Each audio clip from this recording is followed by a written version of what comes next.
ఈ రోజు అంశము సాధువైన గొర్రె పిల్ల. ఏమిటండి అంశము? సాధువైన గొర్రె పిల్ల. గొర్రె పిల్లగా మరి మనం ఉన్నామో లేదో. ఇర్మియా గ్రంథము 11వ అధ్యాయం 18-19 వచనము. ఇర్మియా గ్రంథము 11వ అధ్యాయం 18-19 వచనము. దానిని యెహోవా నాకు తెలియజేయగా నేను గ్రహించితిని. ఆయన వారి క్రియలను నాకు కనపరిచెను. అయితే నేను వదకు తేబడుచుండు సాధువైన గొర్రె పిల్ల వలె ఉంటుంది. హల్లెలూయా. దేవునికి మహిమ కలుగును గాక. ఇంకా వాక్యంలోనికి వస్తే ఇక్కడ ఇర్మియా గారు ఏమంటున్నారంటే 18-19 వచనంలో, ఇదిగో వారు నా గురించి ఆలోచన చేసినటువంటి ఆలోచనలు నేను గ్రహించితిని. ఎప్పుడు గ్రహించాడట? యెహోవా దేవుడట తనను దర్శించి తనకు బోధించాడట. ఇదిగో నీ మీద ఇన్ని కుయుక్తులు జరుగుతున్నాయి, ఇలాగ అపవాది నిన్ను పడద్రోద్దామని చూస్తా ఉన్నాడు, నీ దుర్గమును కూల్చివేద్దామని చూస్తా ఉన్నాడు అని చెప్పి యేసు ప్రభుల వారు చెప్పారట. యేసు ప్రభుల వారు చెప్తే ఆయన గ్రహించాడట. గ్రహించక అంటున్నాడు, అయితే నేను ఎలా ఉన్నాను?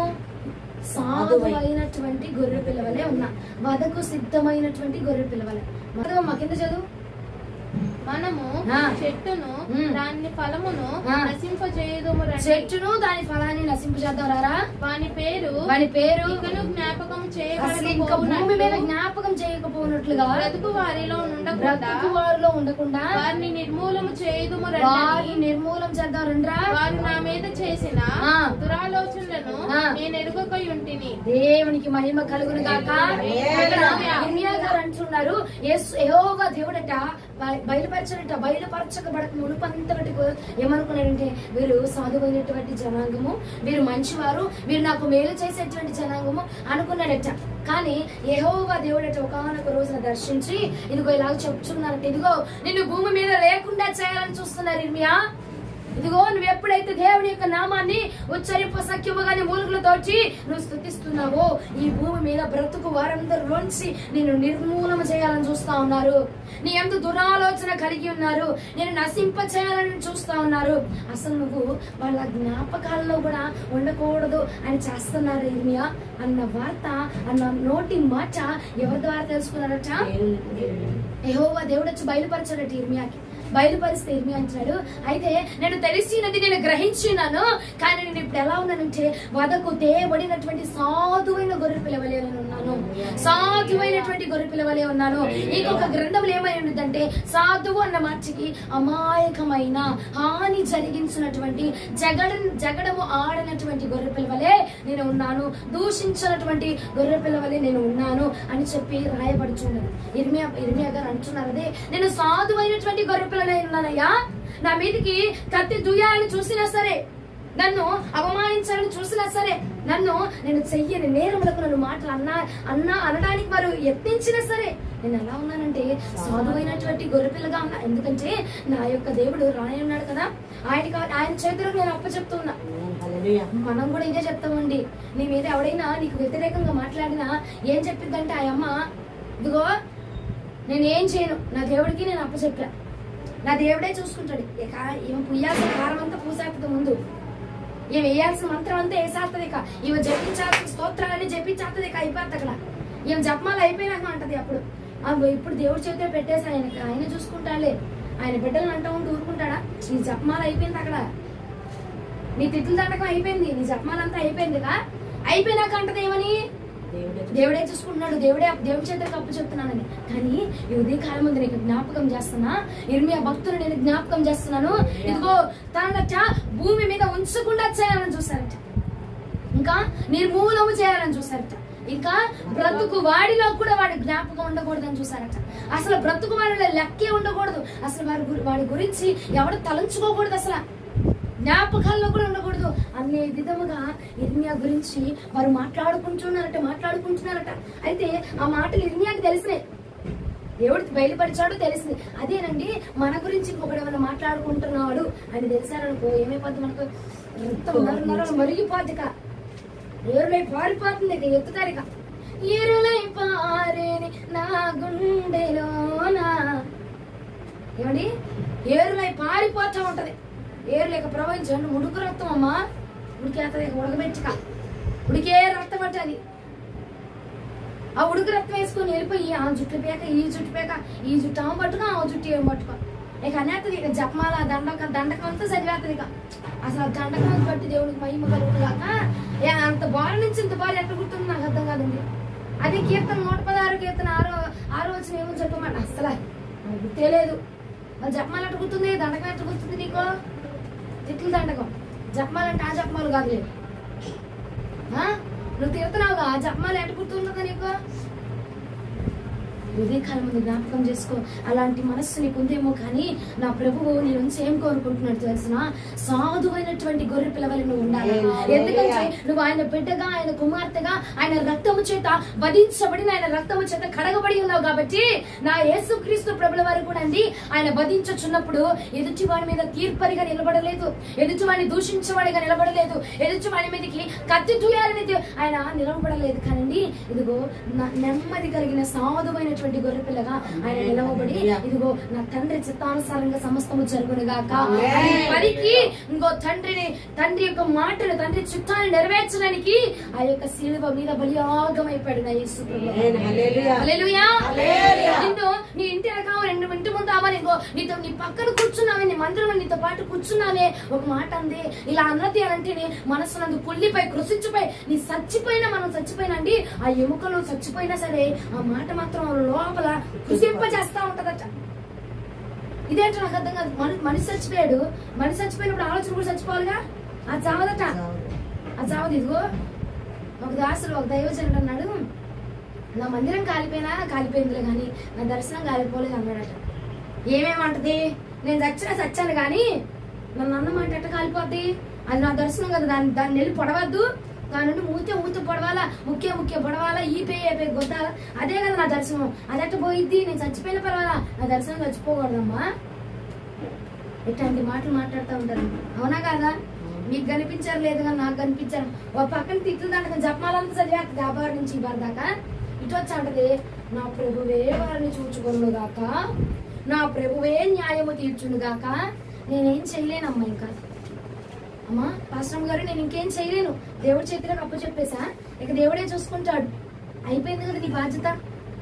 కానీ ఇర్మియా అన్నాడండి, అయ్యా నన్ను భూమి మీద లేకుండా చేయాలని చూస్తున్నారు ప్రభా. ఎందుకంటే నీ నామాన్ని ఎత్తి నేను స్తుతిస్తే, నీ నామాన్ని గణపరిస్తే ఆ ప్రాంతంలో అసలు నన్ను ఉండనివ్వకుండా చేద్దామని చూస్తున్నారు ప్రభా అని అంటే, అప్పుడు అన్నాడు ఇర్మియా, అయ్యా ఏదేమైనా నేను నీ చేతులకు అప్పు చెప్తున్నానయ్యా, నా వల్ల కాదు నీ చేతులకి అప్పు చెప్తున్నా, నాకు న్యాయం తీర్చేవాడు నీవే, నేను అసలు ఏం మాట్లాడను ప్రభా. ఎందుకంటే నువ్వు అన్నావు కదయ్యా, నిన్ను ముట్టినవాడు, ఇగో నన్ను ముట్టినవాడు నీ కనుగుడిని ముట్టినవాడు అని చెప్పావు కదా ప్రభా.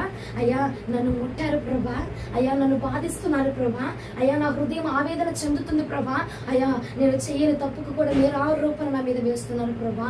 అయ్యా నేను స్తుతిస్తున్నది నీ నామమే, గణపరుస్తుంది నీ నామమే, ప్రకటిస్తుంది నీ నామమే, కానయ్యా నన్ను ఈ భూమి మీదనే లేకుండా చేద్దామని చూస్తున్నారు ప్రభా. ఇదిగో నీ చేతులకు అప్ప చెప్తున్నాను ప్రభా, ఆ బిడ్డలను దీవించండి. అటువంటి హృదయంతో నువ్వు కనుక మొర్ర పెట్టగలిగితే సహోదరా, ఇదిగో అదే వచనాల్లో కిందకు వచ్చి నువ్వు చూస్తే కనుక యేసు ప్రభువు వారు అంటారండి, యెహోవా దేవుడు సెలవిస్తున్నాడు, ఇదిగో ఇర్మియా వారి గురించి నేను చూసుకోబోతున్నాను, వారిని నేను చూసుకోబోతున్నాను కనుక నువ్వు భయపడాల్సిన విషయం లేదు, నువ్వు భయపడాల్సిన అక్కర్లేదు ఇర్మియా. ఎందుకంటే నీ పక్షముగా వ్యాజ్యమాడేది నేను, నీ పక్షముగా యుద్ధము జరిగించేది నేను, నీ పక్షముగా న్యాయముగా తీర్పరగా నిలవబడేది నేను. నువ్వు బాధించాల్సిన అవసరం లేక, నువ్వు రోదన చేయాల్సిన అవసరం లేదు, నువ్వు జపమాల ఎత్తాల్సిన అవసరం లా, నువ్వు దండకం చదవాల్సిన అవసరం లా. ఎందుకంటే నీ పక్షముగా నేను ఉన్నాను కాబట్టి, నీ పక్షముగా వ్యాజ్యం నేను ఆడబోతున్నాను కాబట్టి, ఇదిగో నేను నిర్మూలన చేయాలని చూస్తున్నాను నీ జనాంగంలో. పర్వాలా, నువ్వు జపమాల ఎంత అవసరం, నువ్వు దండకం ఎంత అవసరం, నేను న్యాయం తీర్చబోతున్నాను. నా బిడ్డను ముట్టినవాడు నా కనుగుడ్డుతో ముట్టిన వాడితో సమానమని నా ప్రభు సెలవిచ్చుచున్నాడు కదా. ఏమా క్రైస్తవరాలని ఇదిగో బతుకు సిద్ధమవుతున్నానయ్యా, దినదినము చచ్చిపోతున్నాను ప్రభా, అన్నింటిని వదులుకున్నాను ప్రభా, అందరిని విడుచుకున్నాను ప్రభా, అంతా వదిలేసుకున్నాను ప్రభా, నా ఇచ్చలు శరీరాశలు శరీర కోరికలు నేత్రాశ జీవపు టంబములు అన్ని తొలగించుకున్నాను ప్రభా అని చెప్తున్నావు. కానీ ఇదిగో నా ప్రభు కోరుకుంటున్నటువంటి ఈ అక్షయ అలంకారం నీలో ఉన్నదా? సాధువైనటువంటి గొర్రె పిల్లగా నా ప్రభు నేను చూడాలనుకుంటున్నాడే. సాధువైనటువంటి ఇదిగో గొర్రె పిల్లవలే నువ్వు నడుస్తూ ఉంటే, నువ్వు మాట్లాడుతుంటే నా ప్రభు నీ నుంచి వినాలని చూస్తా ఉంటే, కానీ లోకానుసరమైనటువంటి మాటలు, లోకానుసరమైనటువంటి ముచ్చట్లు, లోకానుసరమైనటువంటి సరసోక్తులు నీ నోట రావడానికి గల కారణం ఏమిటి? ఆయన ఆత్మ ఎప్పుడైతే ఇర్మియాకి ప్రత్యక్షపరచబడిందో, ఎప్పుడైతే యెహోవా దర్శించి ఇర్మియాతో మాట్లాడడం మొదలు పెట్టారో అప్పుడు ఎలా మారిపెట్ట. అంతకు ముందు ఇంకొక బైబిల్లో చూస్తే గనక అక్కడ ఏముండదంటే, అంతకు ముందు ఎలా ఉన్నాడట? వధించబడిన గొర్రె పిల్లవలే ఉన్నాడట. హల్లెలూయా. ఆయనకి ఏం తెలియదట, అమాయకుడట, అమాయకత్వంతో ఉన్నారట. గో దూషించడం కానీ, హాని చేయడం కానీ. ఏమండి, మళ్ళీ కొంతమందికి ఏమవుతుందంటే, ముందు బాగానే ఉంటారు, ఎదుగుతున్న కొద్దీ కొంచెం వాక్యం తెలుస్తున్న కొద్దీ ఏమైపోద్ది? గర్వము, అహంకారము, ఇక నన్ను మించిన వాళ్ళు లేడులే అని చెప్పి నోటుకు వచ్చిన మాటలన్నీ మాట్లాడతారు. ఏమంటే ఇక ఎత్తుతాడు ఇక వాక్యం, ఏం మాట్లాడిన ఇక వాక్యం చెప్తాడు. ఇప్పుడు నువ్వు దాన్ని సంపూర్ణం చేసిన ఎడల దాని గురించి నువ్వు మాట్లాడాలి. ఏమండి, ఆ వాక్యం నీళ్ళు నెరవేర్చబడింది అనుకో, నువ్వేం చెప్పాలి? అప్పుడు నువ్వు ఆ మాటను చెప్పాలి. ఇదిగో యాకోబు రాసిన పత్రికలో ఇది ఉంది, ఏమని? సొనగొద్దు కొనగొద్దు, సొనిగావనుకో గొనిగావనుకో న్యాయాధిపతి నీ వాకిట నిలిచి ఉన్నాడు, ఆడు చెప్తాడు వాక్యం. అప్పుడు నువ్వేం చేయాలా? అది నీలో నెరవేర్చబడితే అది నువ్వు చెప్పాలా. మాటకు ఒకసారి వాక్యం చెప్తారండి, మాటకు ఒకసారి వాక్యం చెప్తారు. అది ముందు నీలో జరిగిందా? అది ముందు నీలో నెరవేర్చబడిందా? అది నెరవేర్చబడక మునుపు అది నువ్వు చేయడానికి అసలు సాధ్యమే కాదండి. అది చేయకూడదు. అది ఎంతో తప్పు, అది ఎంతో పాపమై ఉన్నది. ఇర్మియాట దేవుడిని ఎప్పుడైతే కలుసుకున్నాడో, దేవుడి ఆత్మ ఎప్పుడైతే దిగొచ్చిందో, దేవుడు ఎప్పుడైతే ప్రత్యక్షపరచబడి ఇర్మియాతో మాట్లాడుతున్నాడో, అప్పుడు తనలో ఉన్న సానుకూలటువంటి తనలో ఉన్న తండ్రి నుంచి వచ్చినటువంటి స్వభావము తొలగించబడిందండి. లోకానుసారమైన స్వభావము తొలగించబడింది. ఆడ రాని చూస్తున్నాం, ఏంటో నేను మామూలుగా కాముగా ఉన్నాను, నన్ను ఏదో అనుకుంటున్నాడు, నేను గనక మాట్లాడే, నేను గనక ఇదైనా అనుకో వణికిచ్చేస్తా జనాలని రోడ్డు మీద నుంచోబెట్టి. ఏమండి, వణికిచ్చేస్తా జనాలను నుంచోబెట్టి. అది నీ తండ్రి పారంపర్యాచారముగా వచ్చినటువంటి స్వభావము దేని వలన తొలగుతుందంటే, నా దేవుని ఆత్మాభిషేకము నీ మీద సమృద్ధిగా కుమ్మరించబడినప్పుడు మాత్రమే. ప్రత్యక్షపరచబడినటువంటి వాక్కు ఎప్పుడైతే ప్రత్యక్షపరచబడిందో వాక్కు, అప్పుడు అంటున్నాడయ్యా, నేను సాధు అయినటువంటి గొర్రె పిల్లగా నేను నిలవబడి చూస్తున్నాను ప్రభా. నువ్వేం జరిగించాలనుకున్నావు జరిగించండి ప్రభా, నువ్వు న్యాయం ఏం చేయాలనుకున్నావు చేయండి ప్రభా అని దేవుడి చేతులకు అప్పచెప్పాడు. నేను చెప్పమాలక్కలా, దండకం చదవాలా, ఏమండి పుస్తకాలు చరిత్రలు తీయరా. నాకు తెలుసు హిస్టరీలు, నేను చెప్పగలను వాళ్ళ గురించి. నీకు అనవసరం కదా వ్యర్థమైన మాటలు, నీకు అనవసరం కదా. దేవుడు ఏమన్నాడు? దుష్టులకు దూరముగా ఉండు. దేవుడు చెప్పాడు కదా మాట, నీకు అనవసరం కదా. నువ్వు ఆడిని నేను ఒకటి అన్నాడు, నువ్వు ఆడిని 4 అంటే ఆడు మరలా తీసుకొచ్చి నీ మీద 14 ఇయ్య. ఇదంతా అవసరమా అండి? ఒకటి నీకు పరిచయం చేస్తున్నాడు ఈ ఉదయ కాలమందు. ఇదిగో గొప్ప దైవజనుడైనటువంటి ఇర్మియాని నీకు జ్ఞాపకం చేస్తున్నాడు. ఆయన నీలో కోరుకుంటున్న స్వభావము సాధువైనటువంటి గొర్రె పిల్లగా ఉండాలా. నీ మాట అయినా నీ నడకైనా ఇదిగో ఏం చేయాలంటే, ఇదిగో నా బిడ్డ హింసించదు, నా బిడ్డ దూషించదు, నా బిడ్డ జగడమాడదు అన్నటువంటి మాట నా ప్రభు నిన్ను గురించి వినాలని ఆశపడుతున్నాడట. నీ మీద ఒక మాట అన్ని అంత రేగిపోతా ఉంటారండి. ఈడు ఎక్కడ రేగాల? ఆత్మలో రేగాల. కానీ ఎక్కడ రేగుతాడు? ఈడు గొడవలో రేగుతాడు. అవునా? అసలు రెచ్చగొట్టడానికి ఉంటారండి. అసలు కొంతమంది అయితే నాకు అర్థం కాదు, కానీ భలే రెచ్చగొడతారు. ఇక ఏంటిది, అందరూ పెట్రోల్ కొడతారంటారు చూసా, అట్లాగా. నువ్వు ఎలా ఉండాలంటే, క్రీస్తు యొక్క బిడ్డ యొక్క లక్షణం ఏంటంటే, నువ్వు గొడవను చల్లార్చేవాడిగా ఉండాలా, విరోధులను చల్లార్చేవాడిగా ఉండాలా. ఆత్మీయులు కాదురా బాబు, ఆత్మీయులు చల్లార్చకూడదు, నువ్వు విరోధులను చల్లార్చాలా. హల్లెలూయా.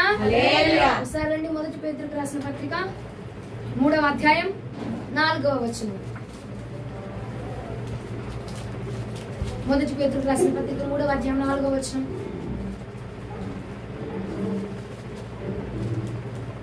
సాధువైనట్టు మృదువైనట్టినైనా గుణమును అక్షయాలంకారం గల మీ హృదయపు అంతరంగ స్వభావమును మీకు అలంకారంగా ఉండవలెను.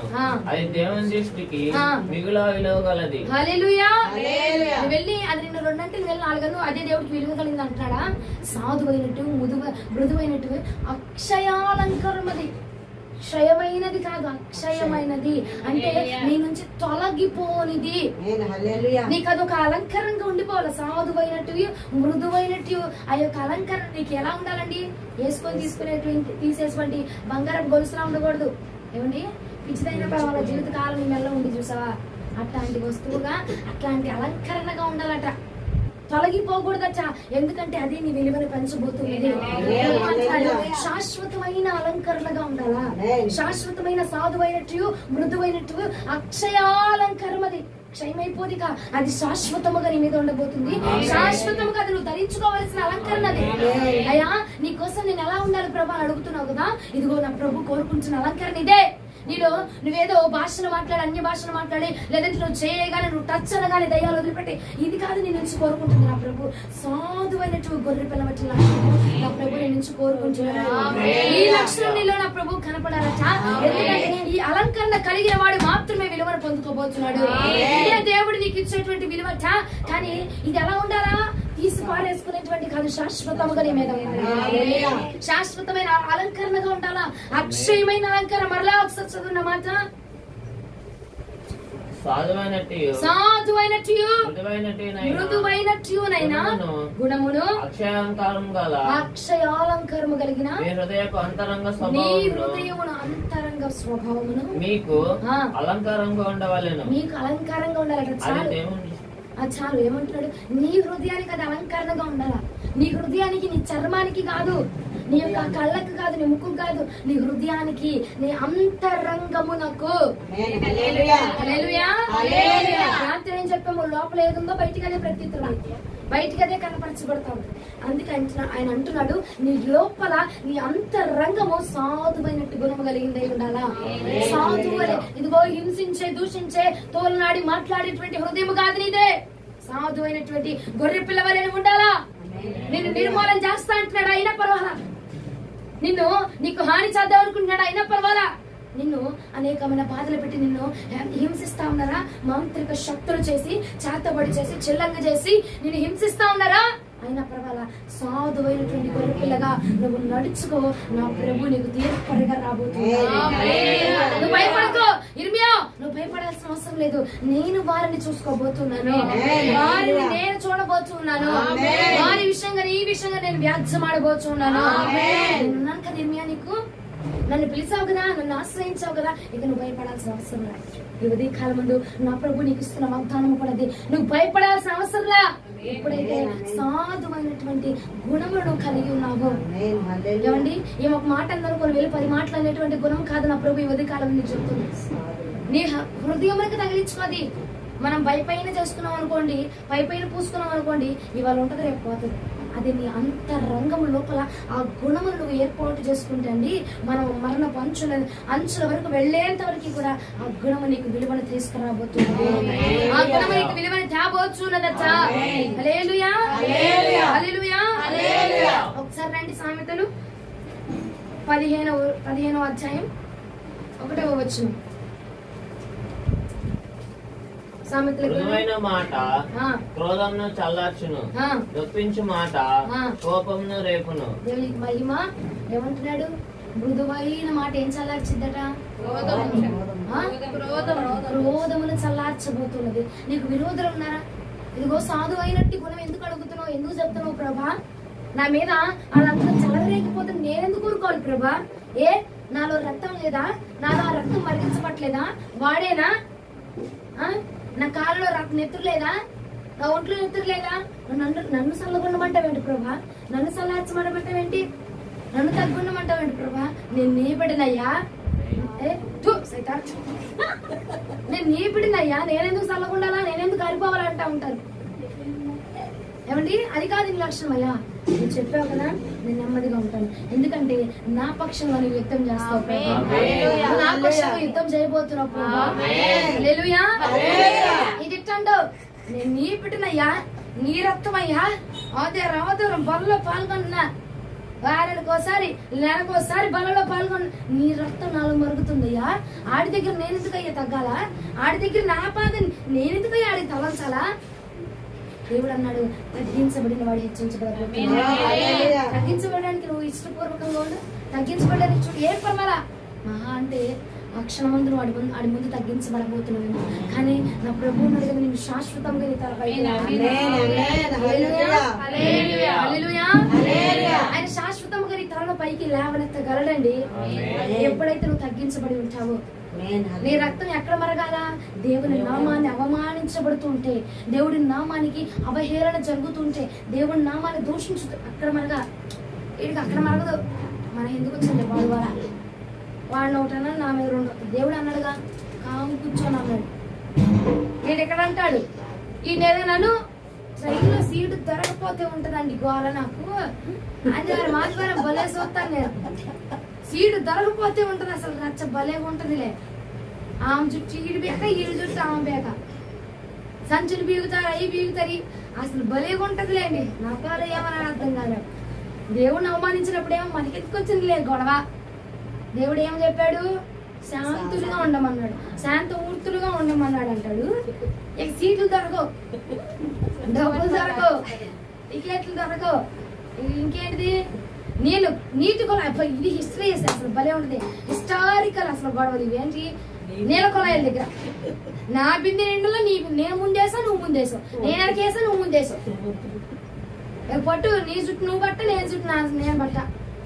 ఈ గొడవలు ఏమన్నా శాంతమూర్తులుగా ఉండమన్నాడు. కానీ దేవుడు అన్నాడు సమయానుకూలంగా మీరు రెచ్చిపోండి అమ్మా, సమయానుకూలంగా మీరు రేపండి అమ్మా అని చెప్పి వాక్యం ఉంది అని చెప్పి ఇది తీసుకొస్తారు. ఈ వాక్యం తీసుకొస్తారు. దేనిలో నువ్వు సాధువైన గుణం కలిగి ఉండాలా, ఏ విషయంలో నువ్వు మృదువైనటువంటి స్వభావం కలిగి ఉండాలా. ఈ రోజున మనకి దేవుడు గ్రహింపును దయచేయాలి. ఇర్మియా గ్రహించాడట. ఆ పైన వచనంలో ఉంది, ఇదిగో వారి గురించి ప్రభు నాకు అన్ని తెలియపరిచినప్పుడు నేను గ్రహించా, వారి గురించి నేను గ్రహించానని చెప్పి ఇర్మియా గారు మాట్లాడుతున్నారు. సహోదర నువ్వు ఎలా ఉండాలంటే నీ స్వభావము మృదువైనటువంటి స్వభావము, మృదువైనటువంటి మాటట. ఇదిగో క్రోధమును చల్లార్చుచున్నదట, గొడవలను చల్లార్చుచున్నదట. ఇదిగో ఎక్కడైతే అపవాది రేగుతున్నాడో అక్కడ నువ్వేం చేయాలంటే వాడిని చల్లార్చే విధముగా ఉండాలి. కానీ వీళ్ళు ఏం చేస్తారు? ఆత్మ నారిపే వాళ్ళ చెప్తారు, వీళ్ళు అభిషేకాన్ని నారిపే వాళ్ళ చెప్తారు. దీన్ని ఇడిదిప్పుతారు, దీన్ని ఇడిదిప్పుతారు. నాకు అర్థం కాదు. రివర్స్ లో ఇంకో క్రోధమును చల్లార్చేవాడిగా నువ్వు మాత్రమే ఉండాలి. ఎలా ఉండాలి? క్రోధమును మాత్రమే చల్లార్చాలి, అగ్నిని కాదు, ఆత్మని కాదు. అర్థమవుతుందా? ఉజ్జీవాన్ని అసలే కాదు. సైతాన్ మంద ఉజ్జీవాన్ని అసలే ఆర్పకూడదు. నేనే దిక్కి నేను కొడితేనే అదే దాని అంటారు దుష్టుని ఉంది, దుష్టుడి మనసు. దేవునికి మహిమ కలుగును గాక. సామెతలు 15:1 మరలా చదువు. మృదువైన మాట క్రోధమును చల్లార్చును, అదే నొప్పించు మాట కోపమును రేపును. దేవునికి మహిమ కలుగును గాక. ఇటెళ్ళి గొడవ పడితే ఇంకా 2 పనులు ఏం వల్లేదా? నేనే విన్నానే, నా జుట్టు వెనక్కి వేసుకొని మరి నీకు నేను అన్నానే, నువ్వు వల్లేదా? నువ్వు చెప్పలేదా? వెనక్కి ఇరబోసి మరి వస్తుంది ఇట్ట. ఆమె పెద్ద హీరోయిన్లే ఏం చేస్తుంది? రెచ్చగొడతారు, రేపేవాడు. దేవుడు అన్నాడు క్రోధమును రేపేవాడిగా కాదు ఉండాల్సింది, నా ఆత్మను అగ్నిని రగిలించేవాడిగా ఉండాలా. ఇదిగో భూమిని తలక్రిందులు చేసేవాడు వచ్చాడు. ఆ సాక్ష్యం పొందుకోవడానికి రావాలి, కానీ గొడవలు రేపేవాడు వచ్చాడు రా బాబు ఎక్కదురా అన్నాడు. ఆ సాక్ష్యం కాదు నువ్వు పొందుకోవాల్సింది. భూమిని తలక్రిందులు చేసేవారు వీరేనా అన్నటువంటి సాక్ష్యము మనము పొందుదుము గాక. హల్లెలూయా.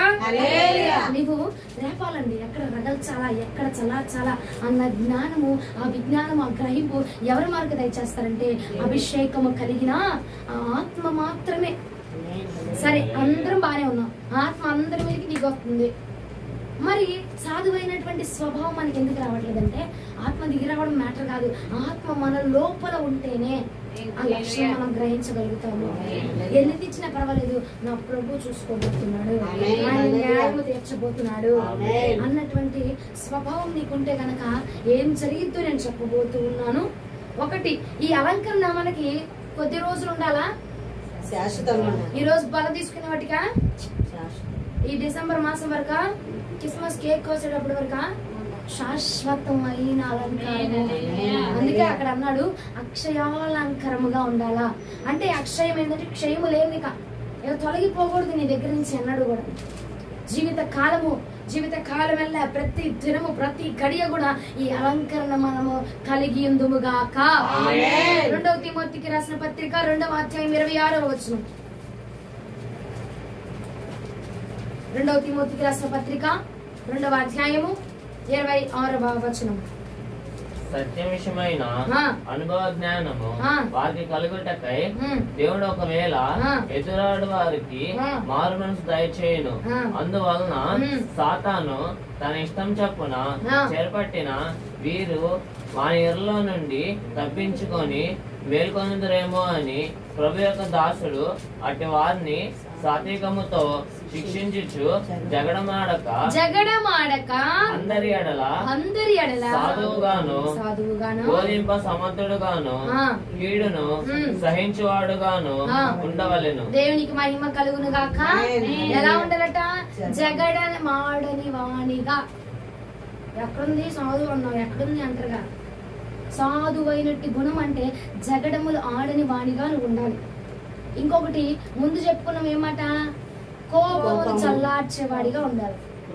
సాధువైనట్టి గుణం నీలో ఉందనుకో, ఫస్ట్ ఏముండాలి? కోపాన్ని రెచ్చగొట్టకూడదు. అన్నాడే అసలు నిన్న ఎంతటి వాడాడు, నిన్నడానికి ఎంతటి వాడాడు, నేను విన్నాను చూసుకుంటాలే, కానీ ప్రభు చూసుకుంటా. ఈ జపమాల దండకం అంతా చదివేసి చూసుకుంటాడు. అరబాగా దండకం పక్కన వేసుకొని రోజులు శాశ్వత కాలంగా పక్కన, కొన్ని రోజులు అన్నాను కొన్ని రోజులు వేసి మళ్ళీ తగిలించుకోబాక.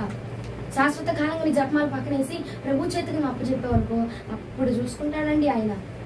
ఇక్కడ 2వ తిమోతికి రాసిన పత్రికలో ఈయన అంటున్నాడు, పౌలయ్య అంటున్నాడు, జగడమాడని వాడిగా ఉండాలా. సాధువైనటువంటి హృదయం నీకుంటే అప్పుడు వాడు మారు మనసు పొందబోతున్నాడు. అయ్యా నా భర్త మారు మనసు పొందట్లా, నా తండ్రి మారు మనసు పొందట్లా, నా కుటుంబం మారు మనసు పొందట్లేదంటే ఇదిగో ఈ ఉదయ కాలం ముందు నీతో నాతో ప్రభు చెప్పుచున్నాడు, జగడమాడని వాణిగా నువ్వు ఉంటే, సాధువైనటువంటి గుణములను కలిగి ఉంటే గనక వారు మారు మనసు పొందబోతున్నారు. మారు మనసు కావాలంటే ఇదిగో పైన వచనంలో బడి చదివి ఉన్నాడు, ఇదిగో మారు మనస్సు పొందాలి వాడంటే నువ్వు ఎలా ఉండాలా? జగడమాడని వాడిగా ఉండాలా, సాధువైనటువంటి హృదయం కలిగిన వాడిగా ఉండాలా. హల్లెలూయా హల్లెలూయా. ఇక్కడ ఏమన్నాడు? అక్షయాలంకరముగా శాశ్వతమైన అలంకారం నేను కలిగి ఉండాలంటే ఏమైతుంది పాట? శాశ్వత కోపను నేను తాళంచగా.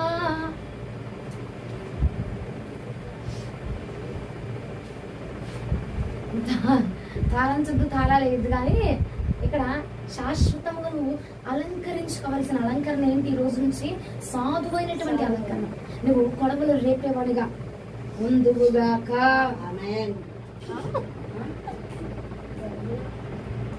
జగడములు ఆడని వాణిగా ఉందుముగాక. దేవునికి మహిమ కలుగును గాక. కోపమును చల్లార్చని వారిగా ఉందుముగాక. ఆమేన్. అందుకే వినాలి శ్రద్ధగా. ఏం చెప్తున్నారు? శ్రద్ధగా మనం విందుముగాక. త్వరగా వాక్యం ముగునుగాక. స్తుతి స్తోత్రం. దేవునికి మహిమ. ఒకసారి మళ్ళా 1 పేతురు రాసిన పత్రిక 3వ అధ్యాయం 4వ వచనం.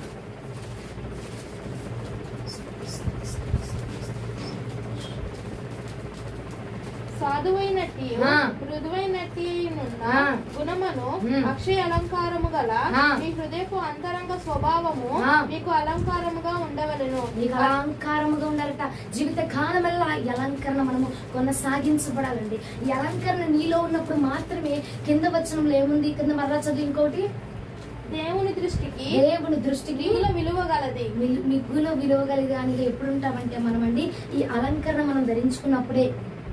ఈ వరములు ఫలములు స్వస్థతలు ఏమండి ఈ వరములు కాదట.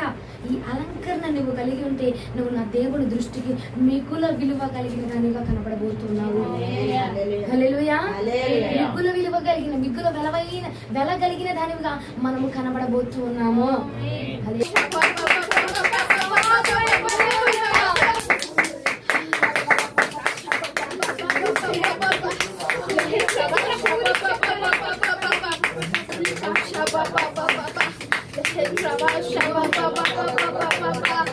నేను దేవుని బిడ్డను చెప్పుకుంటున్నావు కదా. ఇదిగో నా దేవుడు కోరుకుంటున్నది నీ నుంచి ఇదిగో సాధువైనటువంటి అలంకరణ కోరుకుంటున్నాడు. తండ్రి ఎలాగుంటే తన తనయుడు కూడా అలాగే ఉండాలని కోరుకుంటున్నాడు నా ప్రభు. నా ప్రభు లక్షణం ఏమిటి సాధువైనటువంటి అలంకరణ కలిగిన వాడు. హింసించిన, దూషించిన, ఇదిగో అన్యాయముగా తీర్పు తీర్చిన నా ప్రభు ఎలాంటి అలంకరణ కలిగిన వాడండి? అక్షయమైన అలంకరణ కలిగిన వాడైనా, సాధువైనటువంటి అలంకరణ కలిగిన వాడైనా, సాధువైనటువంటి లక్షణము, సాధువైనటువంటి అభిషేకము కలిగిన వాడు.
రావాలంటే నువ్వు ధరించుకోవాల్సింది సాధువైనటువంటి స్వభావం ధరించుకోవాలి కదా. ఎందుకంటే అది దైవికమైన నీ దేవుడి యొక్క లక్షణమైనదే. నీ దేవుడి లక్షణం ఏంటి? కాదు, నీ దేవుడి లక్షణము దూషించడం కాదు. నీ దేవుడి లక్షణము హానికరుడుగా, దూషకుడుగా ఇది ప్రవర్తించడం కాదు. నీ దేవుడి యొక్క లక్షణము, నీ తండ్రి లక్షణం ఏమైందంటే ఇదిగో సాధువైనట్లు, మృదువైనట్లు గుణము కలిగి అక్షయాలంకరమే. అక్షయాలంకరణ కలిగి ఉన్నాడు కాబట్టి ఆయన విలువ కలిగిన దేవుడు. నిన్ను కూడా వెల పెట్టి కొన్నాడు కాబట్టి వెలకు ఒక విలువ రావాలంటే అక్షయాలంకరణ ధరించుకోవాలి. అక్షయాలంకరణ. నీ దేవుడు జగడం ఆడేవాడు కాదు. నీ దేవుడు క్రోధములు చూపించేవాడు కాదు. మరి ఆయన బిడ్డని అని చెప్పుకొని తిరుగుతున్న నీవు ఏ అలంకరణ కలిగి ఉన్నావు? ఏ స్వభావమును కలిగి ఉన్నావు? ఏ గుణమును కలిగి ఉన్నావు? కాలం మంది అడుగుతున్నాడు నా ప్రభు నిన్ను. ఏ అలంకరణ కలిగి ఉన్నావు? నువ్వు ఏ గుణమును కలిగి నువ్వు జీవిస్తున్నావు? క్రోధమును రేపే అలంకరణ కలిగి ఉన్నావా? జగడం ఆడేటువంటి అలంకరణ కలిగి ఉన్నావా? ఏమండి, అన్యాయముగా తీర్పు తీర్చేటువంటి అలంకరణ నువ్వు కలిగి ఉన్నావేమో ప్రియ సహోదరి సహోదరా. అది నా దేవుడి లక్షణం కాదు. అది నా దేవుడి అలంకరణ కాదు. నా దైవికమైన దేవుడి యొక్క అలంకరణ ఏమేంటంటే అక్షయాలంకరణ. ఒకసారి తీసుకొని మరలా విడిచిపెట్టేటువంటి అలంకరణ కాదు. ఇది శాశ్వతముగా నిలిచేటువంటి దేవుడు, శాశ్వతమైన అలంకరణ కలిగి ఉన్న దేవుడు. ఆయన అంటున్నాడు తిమోతికి రాసిన పత్రిక 2వ అధ్యాయం 26వ వచనంలో, జగడం ఆడక. ఏ అలంకరణ కలిగి ఉన్నావు ఇన్ని రోజులు? అయ్యా దినదినము చనిపోతున్నాను ప్రభా, నీ కోసము అన్ని వదులుకున్నాను ప్రభా, అన్ని విడిచిపెట్టొచ్చాను ప్రభా. అయ్యా నేను క్రీస్తుగా నిన్నే వెంబడిస్తున్నాను ప్రభా. అనేక మంది టీవీలు చూస్తున్నారు, అనేక మంది సీరియల్స్ చూస్తున్నారు, అనేక మంది నీ నామాన్ని గణపరచట్లా. నేను నిన్ను గణపరుస్తున్నానయ్యా. నాకు స్తుతించడం తెలుసు, నిన్ను ఎలా ఆర్భాటించాలో తెలుసు, నిన్ను ఎలా గణపరచాలో తెలుసయ్యా నాకు. నేను నిన్ను స్తుతించే పాత్రగా ఉన్నాను. స్తుతించే పాత్రగా ఉన్నావు కరెక్టే, కానీ విలువ లేదు కదా, వెల లేదు కదా, అక్షయమైనటువంటి అలంకరణ నీకు లేదు కదా. లేనప్పుడు నువ్వు ఆయన బిడ్డగా ఎలా పిలువబడతావు? ఆయన బిడ్డగా ఎలా పిలువబడతావండి? ఒకసారి ఆలోచన చేయి. ఏమండి, నీ తండ్రికి నువ్వు ఒక విలువ ఇవ్వాలి. నీ తండ్రికి ఒక గుణము నువ్వు కలిగి ఉండాలి. నీ తండ్రి యొక్క గుణము నువ్వు కలిగి ఉండాలి. నీ తండ్రికి నువ్వు వెల ఇవ్వాలి. బయట వాడు కూడా వచ్చి నీ తండ్రిని మంచిగానే మాట్లాడతాడు, మంచిగానే పొగుడతాడు, మంచిగానే కనపరుస్తాడు. కానీ నువ్వు వారసుడువై నువ్వు వెల కలిగిన, విలువ కలిగిన దానిగా ఉండాలా, గుణము కలిగిన దానిగా ఉండాలా. నీ తండ్రి గుణమేమిటి? సాధువైన గొర్రె పిల్ల యొక్క గుణమైనది. ఇదిగో హింసించుచున్నా, దూషించుచున్నా, ఆ కత్తులతో, ఆ బళ్ళెములతో ఆయన డొక్కల్లో పొడుస్తున్నా, కానీ అయ్యా వీరేమి చేయుచున్నారు వీరికి తెలియదయ్యా, అయ్యా వీరిని క్షమించయ్యా అనేటువంటి స్వభావం కలిగిన వాడండి తండ్రి. మరి నువ్వు ఏ లక్షణములు కలిగి ఉన్నావు తల్లి? నువ్వు ఏ గుణమును కలిగి ప్రవర్తిస్తున్నావు? నువ్వు ఏ అలంకరణ కలిగి ప్రవర్తిస్తున్నావు? అయ్యా నాకు విలువ రావాలయ్యా, నా కుటుంబానికి విలువ రావాలి అయ్యా, మమ్మల్ని గణపరచండి. ఎలాగ గణపరచగలుగుతాడు? ఆయన నీకు వెల ఇవ్వాలి, విలువ ఇవ్వాలని చూస్తున్నాడు కదా. ఆ విలువ అనే అలంకరణ నువ్వు ధరించుకున్నప్పుడు నువ్వు ఎలా గణపరచబడగలుగుతావు? ప్రియ సహోదరి సహోదరా, ఆలోచన చేయి. ఉదయకాలం మందు ఆలోచన చేయి. సాధువుగా ఉంటే ఏమండి, ఆయన బిడ్డగా ఉంటే ఎన్ని బహుమానములు ఉన్నాయో, ఎన్ని బహుమానములు నీకోసం నా ప్రభు దాచిపెట్టించాడో తెలిసినా? ఎంత గొప్ప దీవెన నా ప్రభు నీకోసం దాచిపెట్టించాడు. ఆయన దాచిపెట్టించాడు. ఆయన దాచి ఇచ్చింది నువ్వు పొందుకోవాలి, నువ్వు స్వీకరించాలంటే నీకంటూ ఒక విలువ రావాలా? నీకంటూ ఒక స్థానం, గొప్ప విలువ ఉన్నప్పుడే ఆ యొక్క బహుమానం, ఆ బహుమానాన్ని కాపాడుకోగలవు అన్న నమ్మకము తండ్రికి నిన్ను చూసి కలిగినప్పుడు మాత్రమే ఆ బహుమానాన్ని తెచ్చి నీ చేతిలో పెడతాడు. ఇచ్చేయ్యా, బహుమానాన్ని ఇచ్చయ్యా, దీవించయ్యా అంటే కాదు, దానికి ఒక రేంజ్ ఉండాలా. ఆ బహుమానాన్ని చేతిలో పెట్టాలంటే దానికి ఒక విలువ ఉండాలా, నీకు ఒక విలువ ఉండాలా. అప్పుడే ఆ బహుమానాన్ని తీసుకొచ్చిన ప్రభు నీ చేతిలో పెడతాడండి. అక్షయాలంకరము కలిగిన ఆ విలువ ఏమిటంటే సాధువైనటువంటి గొర్రెపిల్ల. కీర్తనలు పాడడం కాదమ్మా, నీ క్రియలో ఉండాలా స్వభావము. అయ్యా, యేసు గొర్రె పిల్లని నేనయ్యా, దినదినము వధించబడుతున్నా, దినదినము మరణించబడుతున్నానయ్యా. కీర్తనలు కాదు, క్రియ కావాలి నా ప్రభు. కీర్తించే వారు అనేకులు ఉన్నారు, గణపరిచే వారు అనేకులు ఉన్నారు. క్రియలలో క్రియ చూపించే వారు నీవే కావాలి నా ప్రభు. నాకు కీర్తన ఎత్తి పాడడం కాదు, నీవే కావాలయ్యా, నాతో రావాలయ్యా. ఎత్తి పాడడం కాదు, నీ క్రియ చూపించు. ప్రభు నీ వెనక రావాలంటే నువ్వు ఒక విలువ కలిగిన దానిగా ఉండాలండి. అయినా ఎవరు వెనక పడితే వారి వెనక వచ్చే దేవుడు కాదు. నువ్వు ఒక విలువ కలిగి, ఒక బెల కలిగిన దాని ఉంటేనే నీ వెనక నా ప్రభు రాగలడండి. హల్లెలూయా. చూడండి కీర్తన 116వ కీర్తన 6వ చరణం. 116వ కీర్తన 6వ చరణం ఒకసారి. యెహోవా సాధువులను కాపాడువాడు, నేను కుంగి ఉండగా ఆయన నన్ను రక్షించెను. దేవునికి మహిమ కలుగును గాక. ఆయన సాధువులనట కాపాడే దేవుడు. సాధువులు అనగా ఇంకో ఇతర గ్రంథములు ఏం చూపిస్తుందంటే అమాయకులు, దూషించడం కానీ, జగడం ఆడడం కానీ, క్రోధము రేపడం కానీ చేయని వారు. అలాంటి వారినట ఏం చేస్తాడట ప్రభువు? ఆయన రక్షించబోతున్నాడు, ఆయన కాపాడబోతున్నాడు అంట. మరి సహోదరి సహోదరా, నాకెందుకమ్మా ఈ సాధువైనటువంటి గుణం అనుకుంటున్నావేమో, కానీ ఇదిగో నీ శత్రువు నుంచి నువ్వు కాపాడబడాలంటే ఈ అలంకరణ నీకు అవసరమై ఉన్నది. సాధువైనటువంటి గుణం కలిగిన ఈ అలంకరణ నీకు అవసరమై ఉన్నది. అయ్యా నన్ను కాపాడయ్యా అని చెప్పి నువ్వు అక్కడ అరుల చాచి ప్రార్థన చేయాల్సలా. ఈ అలంకరణను ధరించుకొని ఉంటే గనక నువ్వు అడగక మునిపి నా ప్రభు నిన్ను కాపాడబోతున్నాడు. అడగక మునిపి, ఎందుకంటే సాధువులను రక్షించేవాడు నా దేవుడు వచ్చండి. సాధువైనటువంటి గుణము కలిగిన నిన్ను రక్షించేవాడే నా యేసు క్రీస్తు ప్రభువారు. నా ప్రభు నిన్ను రక్షించగలడు, ప్రభు నిన్ను కాపాడగలడు. మాంత్రిక ఏ చిల్లంగే ఏ చాతబడి శక్తి నుంచైనా సాధువైనటువంటి నిన్ను కాపాడగలిగిన శక్తి యేసు క్రీస్తు ప్రభువారికి మాత్రమే. ఆయన మాత్రమే కలిగి ఉన్నాడు, ఆయన మాత్రమే నిన్ను కాపాడగలడు. సమస్య వచ్చినప్పుడు అప్పుడు వెళ్ళి నువ్వు మోకరించి అరుల చాచి ప్రార్థన చేయాల్సిన అవసరంలా. సాధువైనటువంటి గుణం కలిగి ఉన్నావా? అక్షయ అలంకరణ ధరించుకున్నావా? క్రోధమును రేపక, క్రోధమును చల్లార్చేవాడిగా ఉన్నావా? జగడములు ఆడక నువ్వు ప్రేమను చూపించేవాడిగా ఉన్నావు. ఆటోమేటిక్ గా నా ప్రభు నిన్ను కాపాడబోతున్నాడు, ఆటోమేటిక్ గా రక్షించబోతున్నాడు నా ప్రభు. హల్లెలూయా. నిన్ను కాపాడయ్యా అని నువ్వు మోకరించి అరుల చాచి ప్రార్థన చేయాల్సల్లా. ఆయన ఆల్రెడీ నిన్ను కాపాడుతున్నాడు. ఎప్పుడైతే ఈ అలంకరణ మనము మన హృదయానికండి, గమనించండి, హృదయానికి అంతరంగములకు ఈ అలంకరణ శాశ్వతముగా ఇదిగో ఏదో కొద్ది కాలపు మెరుపు చూపించడానికి పైన ముసుగులు వేసుకునే భక్తి కాదు ఇది, పైన నటించేటువంటి అలంకరణ కాదు ఇది. అందుకే నా ప్రభు అన్నాడు, ఆయన ఎరిగిన దేవుడు కాబట్టి నీ హృదయానికి అలంకరణ కావాలా? జగడం ఆడుతుంటే నీ హృదయానికి తలంపు రావాలా? సాధువైనటువంటి గొర్రె పిల్ల నా తండ్రి, సాధువైనటువంటి స్వభావం కలిగిన వాడు నా తండ్రి. దైవికమైన నా దేవుడి లక్షణం ఏమిటంటే సాధువైనటువంటి గుణమే.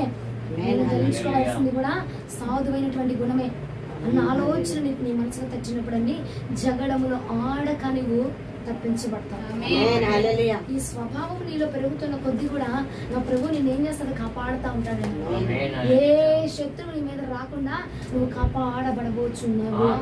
హల్లెలూయా. సాధువైనటువంటి గుణములు ధరించుకుంటే ఏమవుతావు, కాపాడబడతావు.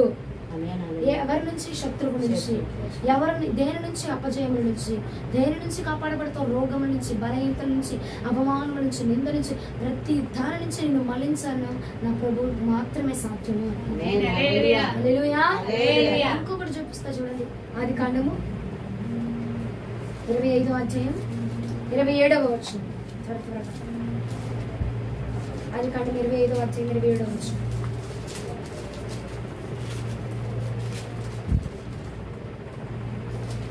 ఆది కాండము 25వ అధ్యాయం. ఆ చిన్నవారు ఎదిగినప్పుడు ఏసావు వేటయందు నేర్పరయ్యాయి అరణ్యవాసిగా నుండెను. యాకోబు మాత్రము సాధువై గుడారములలో నివసించుచుండెను. చాలు. యాకోబు ఏ లక్షణములు కలిగి ఉన్నాడండి, సాధువైనటువంటి లక్షణములు కలిగి ఉన్నాడు. కాబట్టి తను ఎంత మోసం చేసినా, ఎంత మోసగాడిగా ప్రవర్తించినా ఆఖరికి ఏం పొందుకున్నాడు, ఆఖరికి ఆశీర్వాదములు పొందుకున్నాడు. ఆశీర్వాదములు పొందుకుని ఉన్నాడండి, దీవించబడ్డాడు. కారణం ఏమిటంటే ఏ లక్షణం కలిగి ఉన్నాడంటే తండ్రి ఏ లక్షణం కలిగి ఉన్నాడో కుమారుడుగా యాకోబు కూడా అదే లక్షణం కలిగి ఉన్నాడు. సాధు అయినటువంటి వేటాడడం తెలియదు యాకోబుకి, హింసించడం తెలియదు యాకోబుకి, దూషించడం తెలియదు యాకోబుకి, చంపడం తెలియదు యాకోబుకే. సాధువైనటువంటి గుణమును కలిగి గుడారంలో నివసించుచూ ఉన్నాడు. వేటాడడం తెలియదు, వాడిని మాటలతో వేటాడడం, వీడి మాటలతో వేటాడడం తెలియదు యాకోబుకే. అందుకే ఎంత మోసగించినా పెళ్ళగించబడిన రాయిగా ఎందుకున్నాడంటే సాధువైనటువంటి గుణమును ధరించుకున్నాడు. కాబట్టి ఈ రోజున ఉదయ కాలం ముందు ఇదిగో ఈ గుణమును నీవు కూడా ధరించుకుంటే గనక అడగక మునిపి నిన్ను దీవించబోతున్నాడు, నిన్ను ఆశీర్వదించబోతున్నాడు. నాకు ఇదిగో ఆశీర్వాదానికి వారసులుగా నిన్ను చేయబోతున్నాడు. అడగల అయ్యా అయ్యా అయ్యా అని అడ్లు చాచి అడగల, దేవుని పట్టుకున్నాడంటే ప్రార్థించాడంతే అండి. యాకోబుని దేవుడు దీవించేశాడంటే ఇజ్రాయేలుగా మార్చేశాడు. అయ్యా నన్ను ఇజ్రాయేలుగా మార్చయ్యా అని యాకోబు అడిగాడా అండి, అడగలా. కానీ నా ప్రభు ఇజ్రాయేలుగా నామకరణం చేశాడు. ఇజ్రాయేలు గోత్రమును నా ప్రభు అసలు గోత్రానికే వారిని ఒక అధిపతులుగా నియమించేశాడు. ఒక అధిపతులు, ఒక యాజకులకు అప్ప అసలు ఇంత ధన్యతనిచ్చాడు. కారణం ఏమిటంటే సాధువైనటువంటి గుణమును కలిగి ఉన్నాడు కాబట్టి. హల్లెలూయా. ఏసావు ఏం చేశాడు, ఏ తప్పు చేయాల, మంచివాడు, మోసపూరితమైన హృదయం లేనివాడు. కానీ యాకోబుకి ఏముంది, మోసపుచ్చే హృదయం ఉంది. అయినా కానీ ఏ లక్షణం ఉందంటే సాధువైనటువంటి లక్షణం ఉన్నది. వేటాడడం తెలియదు యాకోబుకి, హింసించడం తెలియదు, ఏమండి మాటలతో ఎదుటి వాళ్ళని కొల్లపరచడము యాకోబుకి తెలియదు. ఒకటే తెలుసు, స్తుతించడం మాత్రం, సాధువైన గుణములు కలిగి ఉండడం మాత్రం తెలుసు. కాబట్టి యాకోబుని దేవుడు ఏం చేశాడు, ఆశీర్వదించాడు. పైన కీర్తనలో ఏముంది, సాధువైన వారిని రక్షిస్తాడట. ఎక్కడ సాధువైన హృదయం కలిగి ఉంటే ఏం పొందుకున్నాడు యాకోబు, ఆశీర్వాదం పొందుకున్నాడు. ఓకే, 2. ఇంకా లాస్ట్ నేను చూపిస్తాను చూడండి. ఇక లాస్ట్ వ్యక్తి మనకందరికి సుపరిచితుడు, కౌలయ్య. హింసకుడు, దూషకుడు, హానికరుడు అనంటారు కదంటారా. దేవుణ్ణి అసలు దేవుడు అన్నాడు, సౌలా సౌలా నువ్వేళ నన్ను హింసించుచున్నావురా, నువ్వేళ నన్ను హింసించుచున్నావు. దేవుణ్ణి హింసించినా కానండి తన స్థితి ఆఖరికి ఎలా మార్చబడింది, దేవునికి మహిమ కలుగునుగాక. బ్రతుకుడు క్రీస్తే చావైతే లాభమేక అన్న లక్షణము పౌలయ్య సంపాదించుకున్నాడండి. ఒకానొక రోజు హింసకుడుగా, ఒకానొక రోజు దూషకుడు కదా, ఒకానొక రోజు హానికరుడు కదా. నా ప్రభు ఆత్మ దిగొస్తే హింసకుని, దూషకుని, హానికరుని కూడా నా ప్రభు ప్రియుడిగా మార్చబోతున్నాడు. హల్లెలూయా. యిర్మీయా గారికి ఎప్పుడైతే దేవుని ఆత్మ ప్రత్యక్షపరచబడిందో అప్పుడు అంటున్నాడు, సాధువైనటువంటి గొర్రెపిల్లగా నేను. పౌలయ్య హింసకుడు, దూషకుడు, హానికరుడండి. అయితే ఏమైంది, దేవుని ఆత్మ పద్మాసు దీపమునందు ఇదిగో యోహాను దర్శించినట్టుగా దమస్కులో పౌలుని దర్శించగా ఆ దర్శనముకు చలించిపోయాడండి, ఆ ఆత్మకు చలించిపోయాడు. ఈ కాలం ముందు మనం కూడా చెప్తున్నాం కదా, దేవుని ఆత్మ నేను అనుభవించుచున్నాను, దేవుని ఆత్మ చేత నేను నింపబడుచున్నాను అని చెప్తున్నావు కదా. మరి లక్షణము నీలో కనపడుచు ఉన్నదా? ఆత్మ చేత నింపించబడిన వాడట క్రీస్తుకు ప్రియుడుగా మార్చబడుతున్నాడట, క్రీస్తు వారసుడిగా మార్చబడుతున్నాడట. మరి ఈ అలంకరణ నీలో ఉన్నదా ప్రియ సహోదరి సహోదరుడా? చూడండి, అపోస్తల కార్యములు 9వ అధ్యాయం 4-5 వచనం ఒకసారి చూడండి. అప్పుడు అతడు నేల మీద పడి, సౌలా సౌలా, నీవెలా నన్ను హింసించున్నావని తనతో ఒక స్వరం పలుకుతా వినేను. ప్రభువా, నీవెవడవని అతడు అడుగగా ఆయన, నేను నీవు హింసించున్న యేసును. హల్లెలూయా. హల్లెలూయా. ఏం చెప్తున్నాడు? సౌలా, నన్ను ఎందుకనే ఇంతగా హింసిస్తున్నావు, నన్ను ఎందుకనే ఇంత బాధపడుతున్నావు? ఏమండి, బాధనైనా సహించాడండి నా ప్రభు. ఎంత బాధ పెట్టినా, ఎంత హింసించినా, ఎంత దూషించినా సహించాడు. ఎందుకంటే మాట చెప్తే వినేటువంటి గుణం ఉందండి పౌలుకి. మాట చెప్తే వినేటువంటి లక్షణం ఉంది. ఎప్పుడైతే దేవుడు దర్శించాడో అప్పుడే, ఎప్పుడైతే దేవుడు ఆత్మ తనలోనికి దిగి వచ్చిందో అప్పుడు హింసకుడుగా ఉన్నవాడు, దూషకుడుగా ఉన్నవాడు, హానికారుడుగా ఉన్నవాడు దేవుని నామాన్ని ధ్వజముగా పైకి లేవనెత్తి అనేక మందిని దేవుడి తరచుగా తిప్పి ఉన్నాడండి. హింసించిన వాడు తానే హింసకు గురైపోయాడు, దూషించిన వాడు తానే దూషణకు గురయ్యాడు, హాని చేసిన వాడు తనకే హాని కలిగేటువంటి ప్రయత్నములు జరిగినా సరే ప్రతిష్ఠిస్తే చావైతే లాభమే అనే మాట పలకగలిగాడని ఎప్పుడైతే దేవుడు ఆత్మ దిగి వచ్చినది. హల్లెలూయా. అదే కాలం ముందు దేవుని ఆత్మ నా మీద ఉన్నదని చెప్పుకుంటున్న నీలో కూడా నా ప్రభు కోరుకుంటున్నటువంటి అలంకరణ ఏమై ఉన్నది? సాధువైనటువంటి గొర్రె పిల్ల వలె, సాధువైనటువంటి. ఇప్పుడు ఏమండి, దారి తెలియని వాడికి అనుకో ఏం చేస్తారు? అందరూ జాలి చూపించి మరి చెయ్యి పట్టుకొని దారి చూపిస్తారు, అవునా కాదండి? నీకేం తెలియదు అనుకో ఏం చేస్తారు? నీ మీద వారికి ఎంత కోపం ఉన్నా సరే వాడు వచ్చి నీకు ప్రతిదీ బోధిస్తాడు, ఎందుకంటే నీకేం తెలియదు కాబట్టి, నువ్వు అమాయకుడు కాబట్టి, అవునా కాదండి?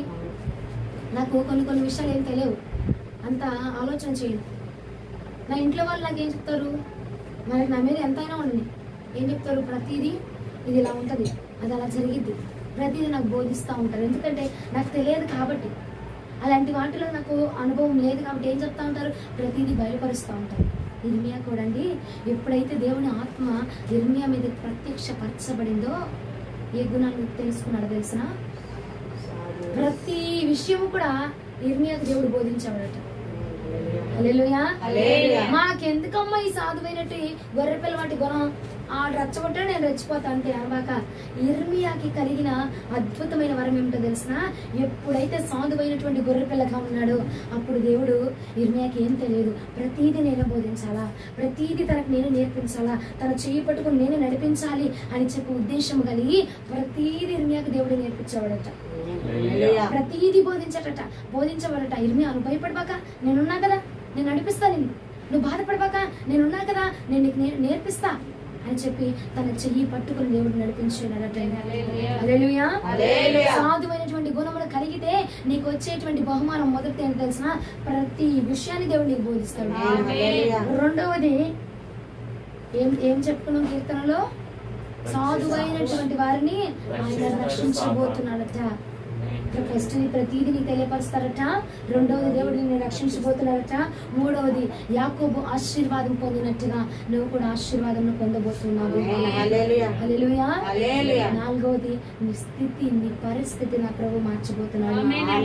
పౌలయ్య ఎప్పుడైతే ఆత్మను పొందుకున్నాడో అప్పటి వరకు పౌలు వస్తుండగానే అందరూ గిరగిర నడిపి కొట్టుకుంటూ పరుగులెత్తుతూ ఉండేవారట. కానీ ఎప్పుడైతే దేవుని ఆత్మ తన మీదకి దిగి వచ్చిందో ఏమండి, పౌలు నడుస్తూ ఉంటే ఆయన వెంబడించే వారు అనేకులుగా మార్చబడ్డారంట. హల్లెలూయా. ఈ స్థితి నుంచి ఆ స్థితిలోకి మార్చబడ్డాడు. ఈ ఉదయ కాలం ముందు ఈ అలంకరణ నీవు కూడా ధరించుకోగలిగితే నీకు కూడా నా ప్రభు ప్రతిదీ బోధించబోతున్నాడు. ప్రతి విషయం కూడా నీ చెయ్యి పట్టుకొని నా ప్రభు నడిపించబోతున్నాడు. రెండవది, ఎటువంటి శత్రు సమూహం నిన్ను వెంటాడినా ఆ సమూహం నుంచి నా ప్రభు నిన్ను కాపాడబోతున్నాడు. మూడవది, నువ్వు ఆశీర్వదించబడబోతున్నావు, దీవించబడబోతున్నావు, పెళ్ళగించబడవే కాయేస్తున్నావు. నాలుగవది, నీ స్థితి మార్చబడబోతున్నది, నీ పరిస్థితి మార్చబడబోతున్నది, నీ విలువ పెరగబోతున్నది, నీ స్థానము మార్చబడబోతున్నది. దేవుని యొక్క నామము పేరట ఈ 4 మనలో జరగాలంటే నువ్వు అలంకరించుకోవాల్సిన అలంకరణ ఏమై ఉన్నది? సాధువైనటువంటి గొర్రె పిల్ల వంటి లక్షణము నువ్వు గనక అలంకరించగలిగితే గనక ఈ ఉదయ కాలం ముందు ఈ 4 దీవెనలు నీ మీద కుమ్మరించబడబోతున్నాయి. వాక్యం అర్థమైన వారు ఒకసారి 2 చేతుల పైకి ఎత్తి స్తోత్రం చేద్దామా? స్తోత్రం స్తోత్రం స్తోత్రం స్తోత్రం స్తోత్రం స్తోత్రం. వాక్యమే మడగబోతున్నాము గాక. ఎత్తిన ప్రతి ఒక్కరిని వాక్యం మేము అడగబోతున్నాము గాక. స్తోత్రం. ఏం లేవలా చేతులు? ఫస్ట్ ఏమొచ్చింది? సాధువైన గొర్రె పిల్లవైన నువ్వు ఉంటే ఫస్ట్ దేవుడు నీకు ఇచ్చే బహుమానం ఏంటిది? ప్రతి విషయాన్ని బోధిస్తాడు. ఇదిగో ఇర్మియా, అటెలబాక, దావీదు అటెలబాక, అటువైపు శత్రువు ఉన్నాడు, నీ మీద కొంచెం ఉన్నాడు అని చెప్తాను. లేదు, నువ్వు అయ్యా ఇలా ఉంది ప్రభా, నా మీదకి అనేక మంది వస్తున్నారు ప్రభా అంటే దేవుడు భయపడబాక నేను అన్నాగా అని ప్రతిదీ చిన్న పిల్లలకు నేర్పించినట్టుగా ప్రతిదీ నీకు నేర్పిస్తాడు. 2, నిన్ను కాపాడతాడట. ఏ ఆయుధం నీ మీదకి రానియకుండా నిన్ను కాపాడతాడు. 3, ఆశీర్వదిస్తాడు. దీవెనను పొందబోతున్నాడు. 4, నీ స్థితి మార్చబడబోతున్నది. హల్లెలూయా. 4 మన జీవితంలో జరుగునిగాక. మోకరించండి, ప్రార్థిస్తాం. యథావిధిగా ఈరోజు